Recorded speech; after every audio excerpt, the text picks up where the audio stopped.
कबूतर ने बताया, राजा रोज अपनी बलि क्यों चढ़ाता था। नमस्कार प्रिय दर्शकों, हर हर महादेव। आप सभी का स्वागत है हमारे YouTube चैनल स्पिरिचुअल ज्ञान सागर में, जहां हम आपके लिए लाते हैं सनातन धर्म की अद्भुत कथाएं और आध्यात्मिक रहस्य जो आपके मन और आत्मा को शांति प्रदान करेंगे। आज की कथा आरंभ करने से पहले आपसे एक निवेदन है। गरुड़ पुराण में कहा गया है कि जो भी कथा या शिक्षा बीच में छोड़ी जाती है वह पाप का कारण बनती है। इसलिए इस कथा को अंत तक जरूर सुनें। यदि आप एक सच्चे सनातनी हैं और भगवान श्री राम में अटूट श्रद्धा रखते हैं तो अभी वीडियो को लाइक करें, चैनल को सब्सक्राइब करें और कमेंट में जय श्री राम लिखकर अपना समर्थन व्यक्त करें। तो आइए प्रिय दर्शकों, बिना देरी किए आरंभ करते हैं आज की प्रेरणादायक कथा। प्रिय दर्शकों, प्राचीन काल की बात है। एक राजा के महल में एक कबूतर रहता था जो अत्यंत बुद्धिमान था। यह कबूतर राजा को एक लंबी यात्रा के दौरान मिला था और राजा उसे महल में ले आया था। कबूतर ने राजा के साथ मित्रवत बातचीत शुरू कर दी। वह बहुत ज्ञानी था और राजा के साथ बहुत घनिष्ठ संबंध बना चुका था। रोज कबूतर राजा को नई नई कहानियां सुनाया करता था। एक दिन कबूतर ने राजा से कहा, हे राजन, आज मैं आपको एक कहानी सुनाने जा रहा हूं जो बहुत ही प्रेरणादायक और शिक्षाप्रद है। राजा ने कहा, हम ध्यानपूर्वक सुनेंगे, तुम अपनी कहानी शुरू करो।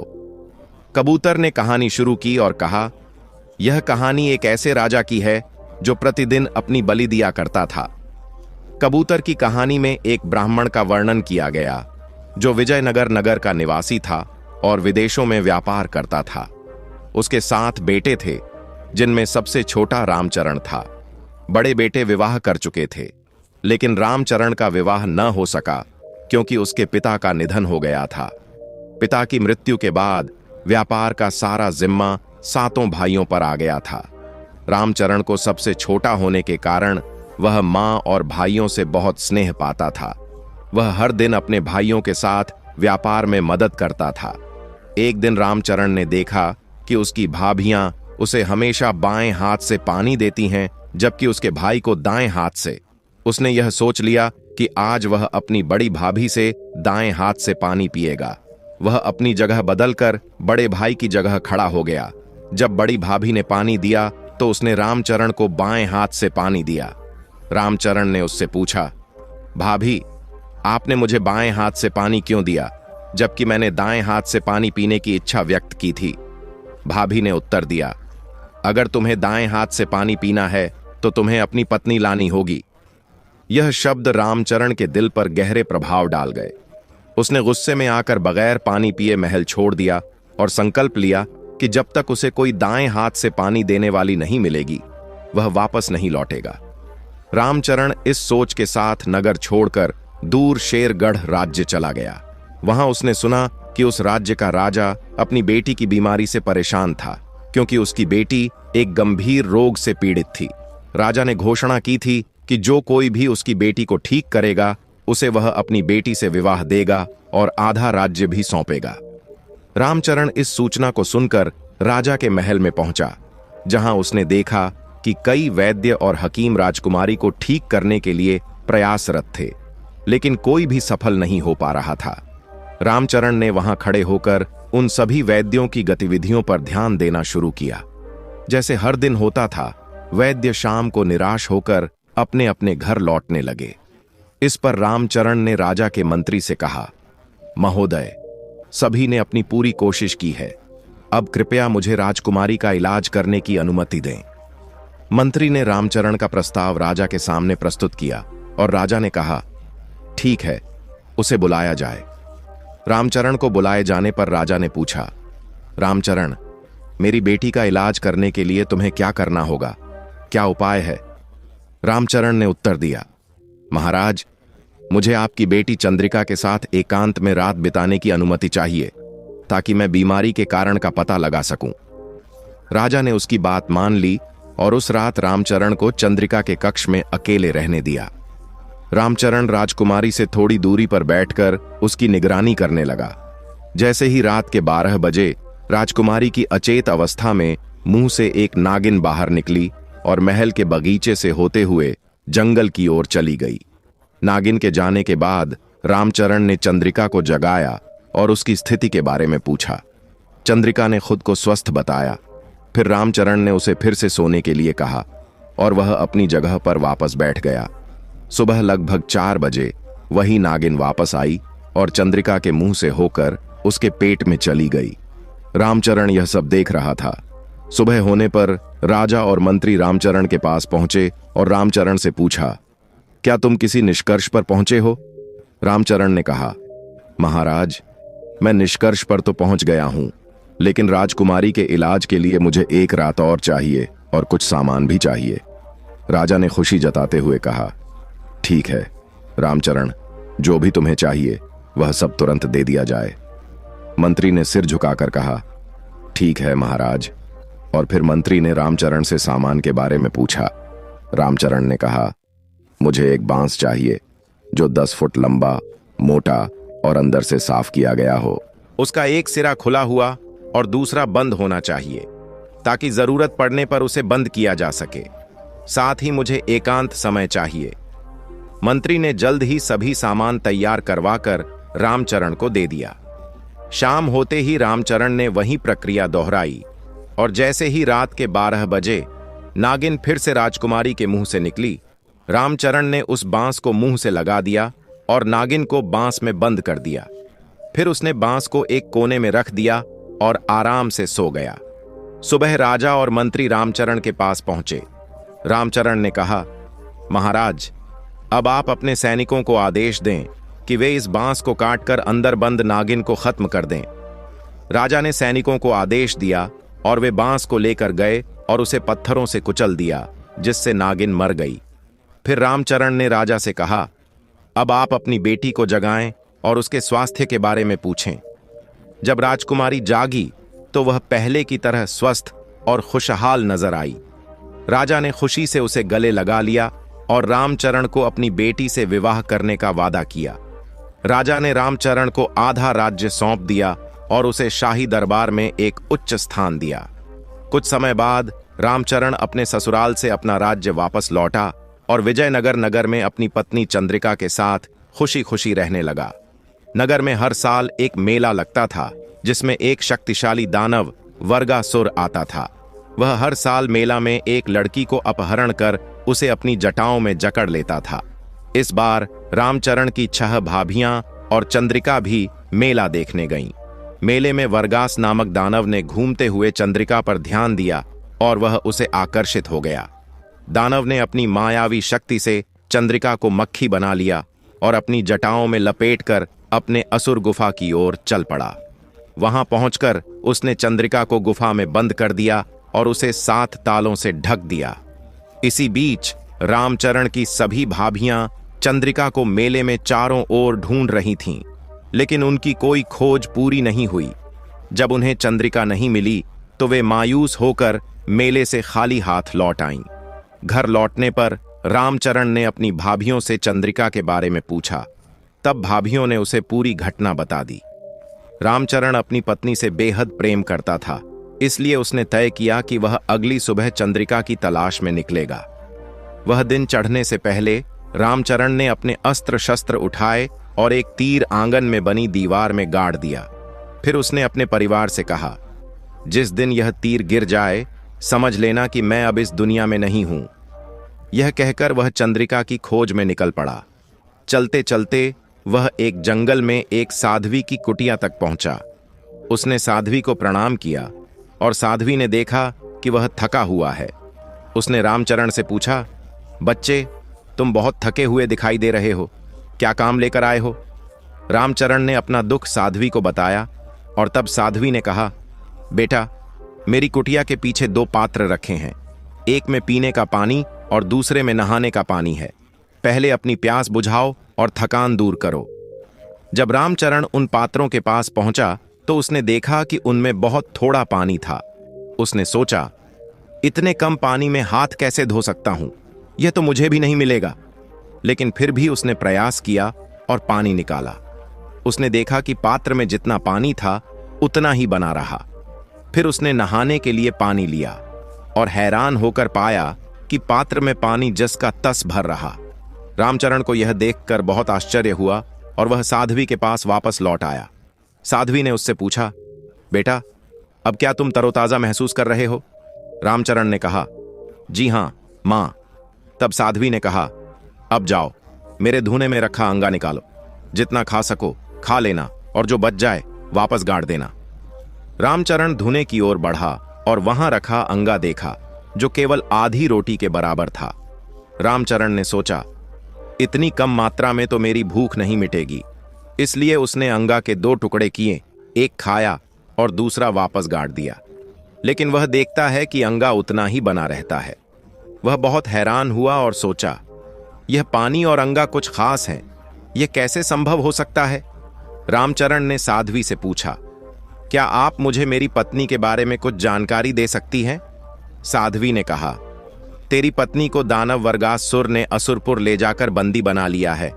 वह एक शक्तिशाली और मायावी प्राणी है। रामचरण ने फिर पूछा, क्या आप मुझे उसे छुड़ाने का कोई उपाय बता सकती हैं?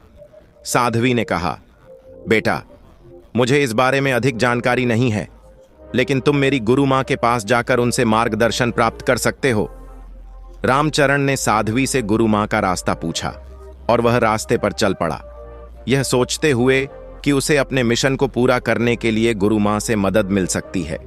वह रामचरण गुरु मां नोना चंदी के पास पहुंचा, जो 14 विद्याओं और विभिन्न प्रकार की मायावी शक्तियों में निपुण थीं। वर्गासुर, जो असुरों के साम्राज्य से डरता था, गुरु मां से भयभीत था। आश्रम पहुंचने पर रामचरण ने गुरु मां को प्रणाम किया और अपना परिचय दिया। गुरु मां ने रामचरण से उसकी यात्रा और उद्देश्य पूछा। इसके बाद रामचरण ने अपनी पूरी कहानी गुरु मां से साझा की। गुरु मां ने उसे अतिथि सत्कार देते हुए कहा, बेटा, यह मायावी दानव वर्गासुर से चंद्रिका को मुक्त कराना आसान नहीं है। उसने तुम्हारी पत्नी को अपनी गुफा में 7 तालों के अंदर बंद किया है। जब भी वह अपनी गुफा से बाहर जाता है तो वह अपनी माया से उसे बंद करके जाता है और उसके बाहर जाने के बाद कोई भी गुफा में प्रवेश नहीं कर सकता। जो भी ऐसा करने की कोशिश करेगा उसे वह अपनी मायावी शक्ति से पत्थर बना देगा। इसलिए मैं तुमसे कहती हूं कि तुम अपनी पत्नी को छोड़ दो और अपनी जान की परवाह करते हुए घर लौट आओ। रामचरण ने दृढ़ता से कहा, मां, मुझे अपनी जान की कोई चिंता नहीं है। अगर मैं जाऊं तो चंद्रिका के साथ ही वापस आऊं, नहीं तो मैं अपना प्राण त्याग दूंगा। रामचरण की बात सुनकर गुरु मां ने कहा, ठीक है बेटा, जब तुमने निश्चय कर ही लिया है तो मेरी बात ध्यान से सुनो। जैसा मैं कहूंगी तुम्हें वैसा ही करना होगा। अगर तुम मेरे बताए रास्ते पर चले तो तुम अपनी पत्नी को सुरक्षित ले आ सकोगे, नहीं तो तुम्हारी एक भी गलती तुम्हें पत्थर बना देगी। फिर गुरु मां ने कहा, अब शाम का समय है, दानव अपनी गुफा में होगा, इसलिए इस समय जाना ठीक नहीं है। कल सुबह जब वह गुफा से बाहर जाएगा तुम मेरे धूने से 2 मुट्ठी राख ले जाना। गुफा के दरवाजे पर पहुंचते ही दाएं हाथ की राख दरवाजे पर मार देना। इससे गुफा का दरवाजा और 7 ताले खुल जाएंगे। तुम अपनी पत्नी से मिल सकते हो, लेकिन उसे अभी वापस नहीं ले जा सकते। उसे वापस लाने के लिए तुम्हें बाद में और भी उपाय बताऊंगी। जब तुम मिलकर वापस आओ तो दूसरी मुट्ठी राख को दरवाजे पर फेंक देना ताकि गुफा का दरवाजा फिर से बंद हो जाए। इसके बाद तुम सीधे मेरी कुटिया में आ जाना, लेकिन ध्यान रखना, अगर कोई तुम्हें पुकारे और तुम पीछे मुड़कर देखोगे तो तुम पत्थर के बन जाओगे। रामचरण ने कहा, ठीक है गुरु मां, मैं आपकी बात माने बिना नहीं रहूंगा। इसके बाद रामचरण ने भोजन किया और सोने चला गया। सुबह होने पर गुरु मां ने उसे फिर से उसकी योजनाओं को याद दिलाया। अब दानव अपनी गुफा से बाहर जा चुका है, अब तुम जा सकते हो। गुरु मां का आदेश पाते ही रामचरण उस रास्ते पर चल पड़ा।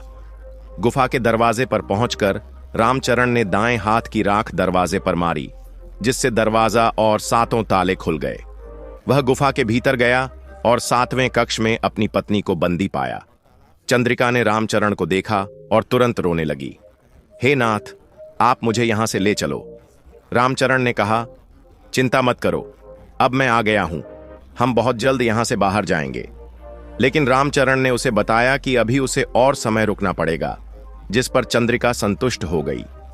रामचरण गुफा से बाहर आया और बाएं हाथ की राख को दरवाजे पर फेंका, जिससे दरवाजा फिर से बंद हो गया। फिर वह गुरु मां की कुटिया की ओर बढ़ा। उसी समय दानव वापस लौटा और रामचरण को जाते हुए देखा। दानव ने रामचरण से आवाज में कहा, हे यात्री, तुम्हारा सामान गिर गया है, इसे ले जाओ। जब रामचरण ने पीछे मुड़कर देखा तो वह गुरु मां की चेतावनी को भूल गया और उसने गलती से मुड़कर देखा। जैसे ही वह मुड़ा, वह पत्थर का बन गया। रामचरण के पत्थर में बदलते ही उसके घर के आंगन में लगा तीर गिर पड़ा। तीर गिरते ही उसकी मां और भाभियां शोक में डूब गईं। शाम को जब रामचरण के भाई अपने काम से लौटे तो उन्होंने घर में मातम देखा और मां से पूछा, मां, आप क्यों रो रही हो? मां ने उन्हें बताया, देखो, तुम्हारे छोटे भाई रामचरण का तीर आज गिर पड़ा है। इसका मतलब यह था कि अब तुम्हारा भाई हमारे बीच नहीं रहा। 6 भाइयों ने जब तीर को गिरते देखा तो वे बोले, मां, तुम चिंता मत करो, हम अभी अपने छोटे भाई को ढूंढने निकलते हैं और उसे वापस लेकर आते हैं। यह कहकर उन्होंने अपने तीर और धनुष उठाए और एक एक तीर दीवार में गाड़ दिया। फिर मां से कहने लगे, रामचरण की तरह ही हमारे तीर भी जब तक दीवार में खड़े रहेंगे हम सुरक्षित रहेंगे, और जिस दिन यह तीर गिर जाए समझ लेना कि हम भी इस दुनिया से जा चुके हैं। सभी भाई मां की अनुमति लेकर अपने घोड़ों पर सवार होकर छोटे भाई की तलाश में निकल पड़े। वह सभी भाई जंगल में चलते चलते उसी साध्वी की कुटिया तक पहुंचे। वहां उन्होंने उसे प्रणाम किया और पूछा, गुरु मां, क्या आपने हमारे छोटे भाई रामचरण को देखा है? साध्वी ने आदरपूर्वक उनका स्वागत करते हुए कहा, तुम्हारा छोटा भाई मेरी गुरु मां के पास गया था। आगे क्या हुआ, इसके बारे में वह ही तुम्हें बता सकती हैं। यह सुनकर सभी भाइयों ने साध्वी को प्रणाम किया और उसकी आज्ञा लेकर गुरु मां के पास जाने के लिए आगे बढ़े। लंबा रास्ता तय करने के बाद वे गुरु मां के आश्रम पहुंचे। वहां जाकर उन्होंने गुरु मां को प्रणाम किया। गुरु मां ने पूछा, आप लोग कौन हैं, यहां क्यों आए हैं और कहां से आए हैं? बड़े भाई ने कहा, गुरु मां, हम रामचरण के बड़े भाई हैं। हम अपने छोटे भाई रामचरण और उसकी पत्नी चंद्रिका की खोज में घर से निकले हैं। गुरु मां ने कहा, तुम लोग इतना लंबा सफर करके आए हो, इसलिए थोड़ा विश्राम करो और कुछ खा पी लो, फिर वापस लौट जाओ। लेकिन सभी भाइयों ने कहा, हम अपने छोटे भाई और उसकी पत्नी के बिना घर नहीं लौट सकते, हम उन्हें लेकर ही जाएंगे। गुरु मां ने कहा, वह देखो, तुम्हारा भाई पत्थर का बन चुका है और उसकी पत्नी दुष्ट दानव की गुफा में 7 तालों के अंदर बंद है। तुम्हारे भाई रामचरण ने भी उसे छुड़ाने की कोशिश की थी और तुम्हारे सामने इसका परिणाम है। अगर तुम अपनी जान की सलामती चाहते हो तो घर वापस लौट जाओ। सभी भाइयों ने दृढ़ता से कहा, गुरु मां, हम घर लौटेंगे तो सिर्फ अपने छोटे भाई और उसकी पत्नी के साथ, अन्यथा हम भी अपनी जान दे देंगे। हमारा भाई तो पत्थर बन चुका है, लेकिन उसकी पत्नी अभी भी उस दानव की गुफा में बंद है। हम गुरु मां से मार्गदर्शन लेकर उसे छुड़ाकर ले आएंगे। गुरु मां ने उनके आपसी प्रेम को देखकर कहा, ठीक है, जो गलती तुम्हारे छोटे भाई ने की थी वह गलती तुम लोग मत करना, अन्यथा तुम्हारा भी वही हाल होगा जो तुम्हारे भाई का हुआ। फिर गुरु मां ने उन्हें सभी बात समझाई और कहा, दानव को अपनी गुफा में लौटने के लिए 3 घंटे का समय चाहिए। अगर तुम समय पर गुफा से वापस लौट आए तो ठीक है, लेकिन आते समय पीछे मुड़कर मत देखना। इसके बाद उन्होंने दोनों हाथों में धूनी की विभूति दी और उन्हें भेज दिया। वह सभी भाई दानव की गुफा तक पहुंचे और दाहिने हाथ की विभूति दरवाजे पर फेंक दी, जिससे गुफा के 7 दरवाजे खुल गए। वे सभी गुफा के अंदर चले गए। जैसे ही चंद्रिका ने उन्हें देखा, वह उनके पैरों में गिरकर रोने लगी और बोली, भैया, आप मुझे यहां से ले चलिए। वे मुझे लेने आए थे, लेकिन मुझे छोड़कर चले गए और फिर वापस नहीं आए। सभी भाइयों ने उसे सांत्वना देते हुए कहा, चिंता मत करो, हम तुम्हें यहां से लेकर जाएंगे, लेकिन अभी एक दिन और रुकना होगा। हम गुरु मां से फिर से मार्गदर्शन लेकर तुम्हें यहां से ले आएंगे। चंद्रिका ने अपने जेठ के शब्दों पर विश्वास किया और उनके साथ बाहर निकल गई। फिर बाएं हाथ की विभूति से गुफे का दरवाजा बंद कर दिया। तभी दानव वापस लौटा और रामचरण के भाइयों को गुफा से बाहर निकलते हुए देख लिया। वह पीड़ित व्यक्ति की आवाज में बोला, हे मेरे भाइयों, मैं एक लंगड़ा व्यक्ति हूं, मुझे थोड़ा सहारा दो ताकि मैं भी घर पहुंच सकूं। भगवान तुम्हारा भला करेगा। दानव की आवाज सुनकर भाइयों ने वही गलती की जो उनके छोटे भाई ने की थी। गुरु मां की चेतावनी के बावजूद वे पीछे मुड़कर देखे और जैसे ही मुड़े वे पत्थर के बन गए। दानव ने उन्हें गुफा में बंद कर दिया और चंद्रिका से पूछा, मेरे पीछे कौन आया था? चंद्रिका ने कहा, मुझे क्या पता, मैं तो यहां 7 तालों में बंद हूं। क्या कोई 7 तालों के भीतर रहकर बाहर की घटनाओं का पता लगा सकता है? दानव ने चारों ओर देखकर कहा, उन गुस्ताखों को मैंने सजा दे दी है, अब देखता हूं कौन आता है। चंद्रिका को यह सुनकर शंका हुई कि शायद दानव ने उसके जेठ भाइयों को मार डाला है। इसके बाद चंद्रिका ने जीवन की उम्मीद छोड़ दी। जैसे ही 6 भाई पत्थर के बने, उनके घर के बाहर दीवार में गड़े हुए 6 तीर गिर पड़े। यह देख उनकी मां और उनकी पत्नियां शोक करने लगीं। उनका विलाप लगातार जारी रहा। दिन से रात हो गई, लेकिन उनका शोक कम नहीं हुआ। इस दृश्य को देखकर राजा जगन्नाथ, जो अपने नगर विजयनगर के नागरिकों की भलाई के लिए अलग अलग रूपों में बाहर निकलते थे, उस रात भी अपने घोड़े पर सवार होकर नगर का दौरा करने निकले थे। नगर का चक्कर लगाने के बाद जब राजा उस जगह पहुंचे जहां ब्राह्मणी और उसकी 6 बहुएं शोक मना रही थीं, तो उन्होंने रुककर ब्राह्मणी से पूछा, मां, तुम्हें क्या परेशानी है? तुम इतनी रात को अपनी बहुओं के साथ क्यों शोक मना रही हो? ब्राह्मणी ने दुखी होकर जवाब दिया, महाराज, मेरे 7 बेटे थे, जिनमें से 6 बहुएं यहां हैं और एक बहू मेले से गायब हो गई है। जिसकी तलाश में गए मेरे 7 बेटे अब इस दुनिया में नहीं रहे। अब हम उनके बिना कैसे झेंगे? ब्राह्मणी की पीड़ा सुनकर राजा जगन्नाथ ने कहा, मां, तुम चिंता मत करो, मैं तुम्हारे बेटों को लाने जाऊंगा और मैं तभी वापस लौटूंगा जब वे और उनकी पत्नी मेरे साथ होंगे। यह कहकर राजा जगन्नाथ ने रात में ही ब्राह्मणी के 7 बेटों की तलाश शुरू कर दी। रात भर घुड़सवारी करने के बाद वह कृष्णानगर नगर पहुंचे। थक कर उन्होंने सुगंधा नाम की एक ब्राह्मणी के घर पर विश्राम किया। सुगंधा के घर में उसका एक बेटा और एक नवविवाहित बहू थी। राजा जगन्नाथ की नजर नवविवाहिता बहू के कंगन पर पड़ी तो उन्होंने ब्राह्मणी से पूछा, मां, यह बहू के हाथ में कंगन कैसे है? क्या यह अब तक खुला नहीं है? ब्राह्मणी ने बताया, बेटा, मेरी बहू का कंगन इसलिए नहीं खुल पाया क्योंकि मेरे बेटे ने राजा दामोदर सिंह के यहां नौकरी की थी और राजा ने उसे छुट्टी नहीं दी, जिससे वह शादी के बाद भी वापस काम पर चला गया, इसलिए कंगन नहीं खुल पाया। राजा जगन्नाथ ने पूछा, कौन सा राजा ऐसा है जो अपनी बहू के कंगन को खोलने के लिए भी समय नहीं देता? ब्राह्मणी ने बताया, यह कृष्णानगर का राजा दामोदर सिंह है। कुछ समय विश्राम करने के बाद राजा जगन्नाथ ने साधारण रूप में वेश बदलकर सुगंधा के बेटे हरेंद्र के पास महल में पहरा देने गए, जो राजा दामोदर सिंह के पलंग की रात में निगरानी करता था। राजा जगन्नाथ ने हरेंद्र से कहा, हरेंद्र, आज तुम्हारी जगह मैं पहरा दूंगा। तुम घर जा सकते हो, जब तक हमारा संकेत नहीं मिलेगा तुम अपने घर पर रहोगे। राजा जगन्नाथ राजा दामोदर सिंह के महल में पहुंचकर वह अपने स्थान पर पहरा देने लगे। राजा दामोदर सिंह रोज रात को चंडी की मढ़ी पर जाते थे। उस रात भी राजा जगन्नाथ चुपके से उनके पीछे चल पड़े। राजा दामोदर सिंह ने चंडी की मढ़ी पर आकर तेल की कड़ाही में खुद को डाल दिया। कुछ देर बाद चंडी प्रकट हुई और उसने तेल की कड़ाही से राजा दामोदर सिंह के कंकाल को बाहर निकाला। फिर चंडी ने तेल पीकर कंकाल पर कुछ बूंदें डालीं, जिससे राजा दामोदर सिंह पुनः जीवित हो गए। राजा दामोदर सिंह ने चंडी के पैर छूकर आशीर्वाद लिया और चंडी ने उन्हें 1.25 मन सोना छानने के लिए कहा। राजा दामोदर सिंह ने सोने को निकालकर याचकों को दान कर दिया।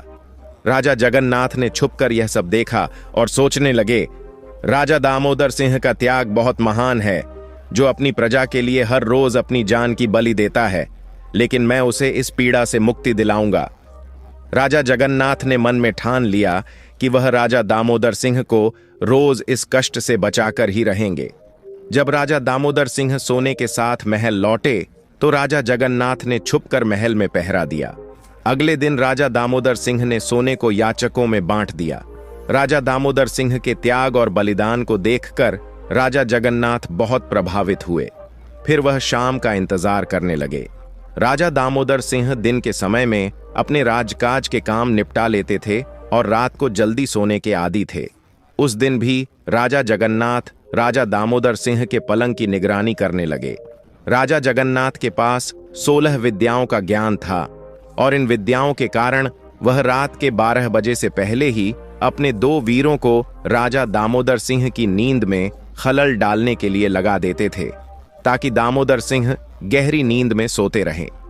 जैसे ही रात के 12 बजे राजा जगन्नाथ ने मसालों को लेकर चंडी की मढ़ी की ओर रुख किया। मढ़ी में पहुंचकर उन्होंने कढ़ाई में मसाले डाले और फिर स्वयं कढ़ाई में कूद गए। कुछ देर बाद चंडी प्रकट हुई और उसने राजा जगन्नाथ के कंकाल को निकालकर एक केले के पत्ते पर रखा। फिर उसने अपने घड़े से अमृत की कुछ बूंदें कढ़ाई में डालीं, जिससे राजा जगन्नाथ अपने पहले रूप में लौट आए। इसके बाद चंडी ने कढ़ाई में रखे मसालेदार मांस का शोरबा पी लिया, जो बहुत स्वादिष्ट था।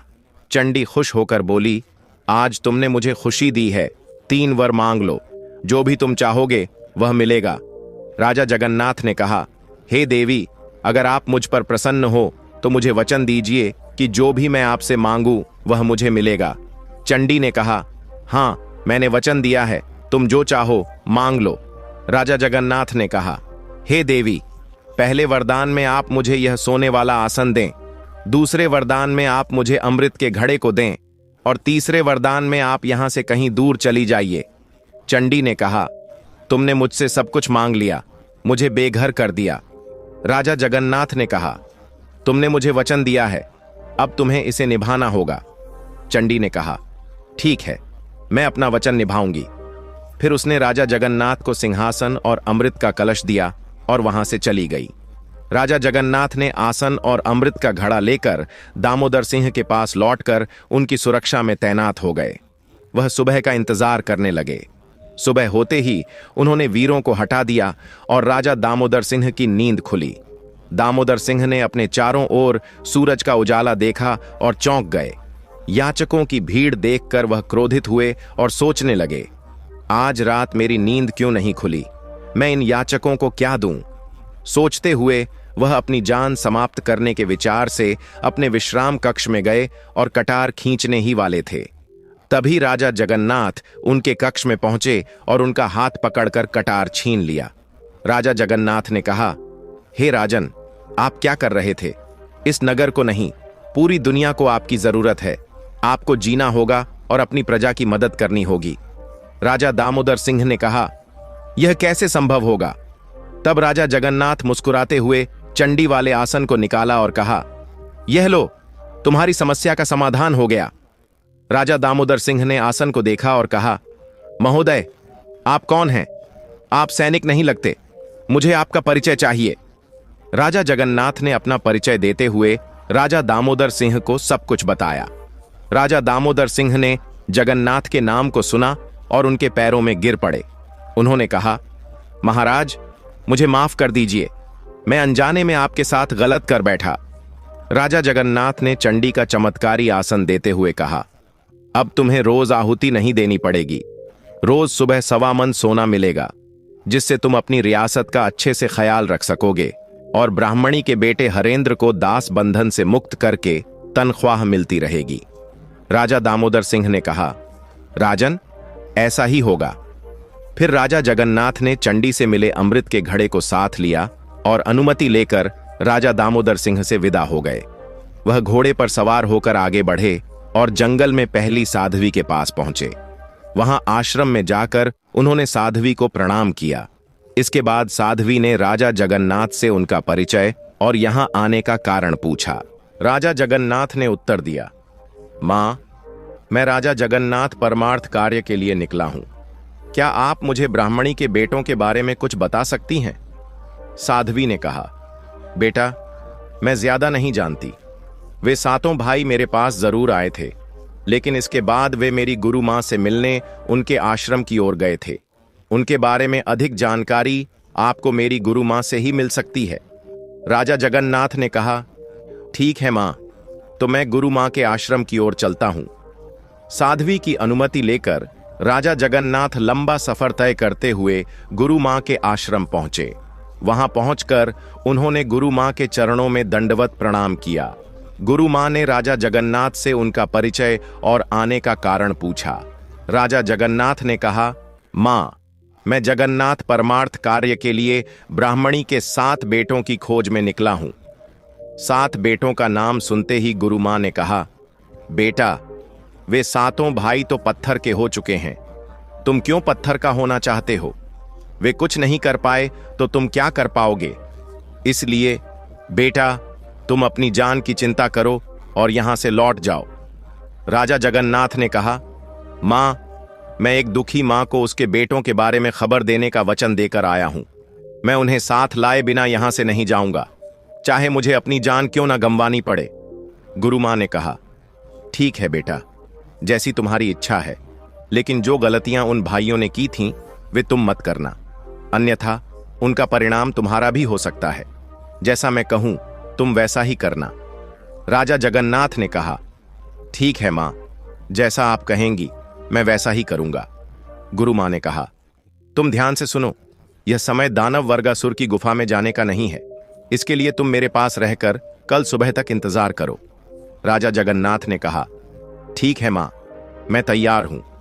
अगले दिन गुरु मां ने कहा, अब तुम तैयार हो? राजा जगन्नाथ ने कहा, हां मां, मैं तैयार हूं।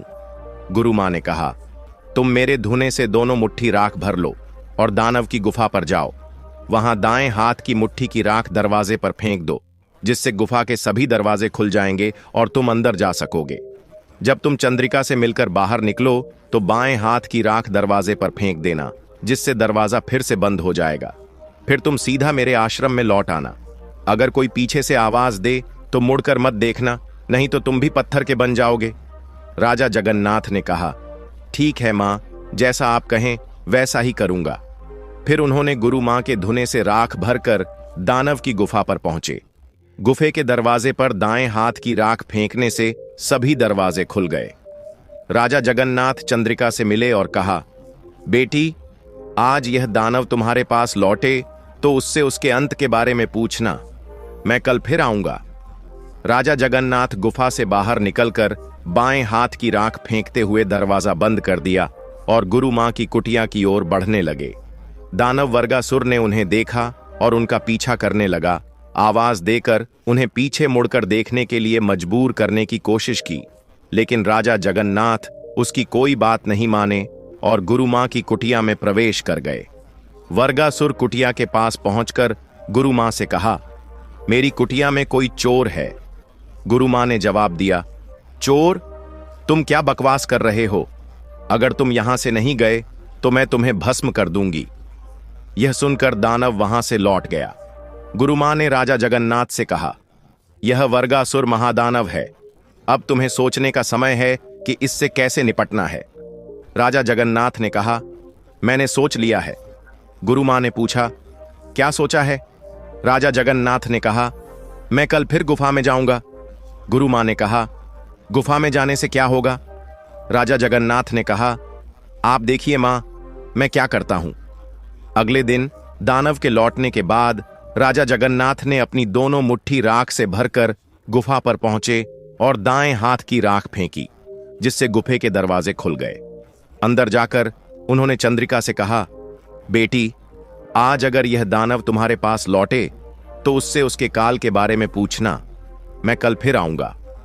इतना कहकर राजा जगन्नाथ गुफा से बाहर निकलकर बाएं हाथ की मुट्ठी की राख दरवाजे पर फेंककर गुफा का दरवाजा बंद कर देते हैं और गुरु मां की कुटिया की ओर तेजी से चलने लगते हैं। दूसरी ओर वर्गासुर को शक होने पर वह अपनी गुफा में वापस लौट आया और जैसे ही उसने देखा कि राजा जगन्नाथ कुटिया की ओर बढ़ रहे हैं, उसने उसे पकड़ने का निश्चय किया और राजा के पीछे दौड़ पड़ा। लेकिन राजा जगन्नाथ उस समय गुरु मां की कुटिया में पहुंच चुके थे। वर्गासुर कुटिया के पास पहुंचकर गुरु मां से कहने लगा, गुरु मां, आपका चोर फिर से आपकी कुटिया में घुस आया है, मुझे इसे वापस कर दो। गुरु मां ने कहा, तुम क्या बकते हो? मेरी कुटिया में कोई चोर नहीं है, जा यहां से। नहीं तो मैं तुम्हें भस्म कर दूंगी। यह सुनकर वर्गासुर वहां से चला गया। गुरु मां ने राजा जगन्नाथ से पूछा, क्या तुम्हें सफलता मिली? राजा जगन्नाथ ने उत्तर दिया, मां, मुझे कल एक और दिन चाहिए, सफलता जरूर मिलेगी। गुरु मां ने कहा, ठीक है बेटा, तुम चिंता मत करो। इस बीच दानव वर्गासुर अपनी गुफा में पहुंचा और चंद्रिका को पीटते हुए बोला, मेरे पीछे से गुफा में कौन आया है? कौन है जिसे बार बार मेरी गुफा में खींच कर लाया जा रहा है? चंद्रिका ने डरते हुए कहा, दानव राजा, मुझे नहीं पता कि कौन आता है, कौन जाता है। मैं तो 7 तालों के अंदर कैद हूं, लेकिन मुझे एक बात की चिंता है कि अगर कोई आपकी गुफा की सुरक्षा को तोड़ सकता है तो वह आपके लिए काल भी बन सकता है, और अगर आप नहीं रहे तो मैं यहां घुट घुट कर मर जाऊंगी। दानव वर्गासुर हंसते हुए बोला, मेरा काल मुझे मारने वाला तो पैदा ही नहीं हुआ। 7 समुंदर पार खैबर के एक वट वृक्ष पर एक बगुले का पिंजरा लटका है। उस पिंजरे में मेरी जान है। उस पिंजरे की रक्षा सांप और बिच्छू करते हैं। उनके रहते उस पिंजरे को कोई छू भी नहीं सकता। मान लो, अगर कोई पिंजरे तक पहुंच भी जाए और उस बगुले को मार डाले तो वह जीवित होकर स्वर्ग में जाएगा और वहां से अमृत लाकर उस बगुले को खिला देगा। इससे बगुला जीवित हो जाएगा और उसी के साथ मैं भी जीवित हो जाऊंगा। 7 समंदर पार करना किसी के लिए भी मुमकिन नहीं है, इसलिए चिंता मत करो। तुम निश्चिंत रहो, मुझे कोई नहीं मार सकता। इतना कहकर दानव अगले दिन सुबह जंगल में भोजन की तलाश में चला गया। दानव के जाने के बाद राजा जगन्नाथ गुफा में आकर दानव के काल के बारे में जानकारी प्राप्त करते हैं और बहुत खुश होते हैं। वे गुरु मां के पास वापस लौटकर कहते हैं, मां, दानव के काल का रहस्य मुझे मिल गया है। राजा जगन्नाथ ने पूरी बात गुरु मां को बताते हुए कहा, अब मुझे यह समझ में आ गया है कि 7 समुंदर पार कैसे जाएं। गुरु मां ने कहा, बेटा, तुम चिंता मत करो, तुम्हारे जाने की व्यवस्था मैं कर दूंगी। गुरु मां ने अपने कुटिया के पास एक हंस को बुलाया और उससे कहा, तुम जगन्नाथ को अपनी पीठ पर बैठाकर 7 समुंदर पार ले जाओ। रास्ते में उसे पूरा सहयोग करना होगा। हंस ने कहा, ठीक है मां, लेकिन मुझे एक समुंदर पार करने के बाद खाने के लिए कुछ चाहिए, नहीं तो मैं आगे नहीं बढ़ पाऊंगा। गुरु मां ने कहा, मैं तुम्हारे लिए लड्डू बना देती हूं। गुरु मां ने हंस के लिए 14 लड्डू बनाए, 7 जाने के लिए और 7 लौटते समय। फिर उन्होंने जगन्नाथ को समझाया, जब तुम यात्रा शुरू करो तो इन लड्डू को याद से देना। रास्ते में सांप और बिच्छू से घिरे पिंजरे को उठाने के लिए तुम्हें 3 मौके मिलेंगे। अगर तुम पिंजरे को नहीं उठा पाए तो तुम्हारा लक्ष्य पूरा नहीं होगा। पिंजरे को तोड़कर ही तुम्हें वहां से निकलना है। राजा जगन्नाथ ने कहा, ठीक है मां, जैसा आप कहें वैसा ही होगा। फिर राजा जगन्नाथ हंस को एक लड्डू खिलाकर उसकी पीठ पर बैठ गए और यात्रा पर निकल पड़े। हंस ने जगन्नाथ को अपनी पीठ पर बैठाकर समुंदर पार करना शुरू किया। जैसे जैसे वे समुंदर पार करते गए, राजा जगन्नाथ उन्हें लड्डू खिलाते गए। उन्होंने 6 समंदर पार किए, लेकिन 7वां समुंदर पार करते समय एक लड्डू समुद्र में गिर गया। हंस ने कहा, राजन, मुझे लड्डू खिलाइए, मेरी शक्ति कम हो रही है। इससे पहले कि वह समुंदर में गिरते, हंस ने राजा जगन्नाथ से कहा, राजन, मुझे लड्डू खिलाइए, वरना मैं समुंदर पार नहीं कर पाऊंगा। राजा जगन्नाथ बोले, हंसराज, लड्डू तो समुंदर में गिर चुका है। राजा जगन्नाथ एक बड़ी मुश्किल में फंस गए थे। उन्हें समझ नहीं आ रहा था कि अब वह लड्डू कहां से लाएं और हंस को क्या खिलाएं। यदि हंस को लड्डू नहीं मिला तो सारी जंग जीतकर भी वह समुंदर में डूबकर मर जाएंगे। राजा सोचने लगे, नहीं, मैं ऐसा नहीं होने दूंगा। यह सोचकर राजा जगन्नाथ ने अपनी कटार निकाली और लड्डू के बराबर अपने शरीर का मांस निकालकर उसे लड्डू जैसा बनाकर हंस को दे दिया। हंस ने आखिरकार 7वां समुंदर पार कर लिया। समुंदर पार होते ही हंस राजा जगन्नाथ को अपनी पीठ पर लिए हुए गुरु मां की कुटिया में पहुंचा। हंस ने जगन्नाथ को उतरने के लिए इशारा किया। जैसे ही जगन्नाथ ने हंस की पीठ से उतरा, वह लंगड़ा हुआ कुटिया की ओर बढ़ने लगा। हंस ने देखा और पूछा, राजन, आप लंगड़ा क्यों चल रहे हैं? तब राजा जगन्नाथ ने हंस से लड्डू वाली बात बताई। यह सुनकर हंस भावुक हो गया और बोला, राजन, आपने क्या किया? आपने अपने शरीर की परवाह नहीं की और इसके लिए मुझे आर्णी बना लिया। अब मैं आपके साथ हर कदम पर रहूंगा। गुरु मां के आश्रम में वापस लौटने पर गुरु मां ने जगन्नाथ से पूछा, बेटा, जिस काम के लिए तुम गए थे वह पूरा हुआ?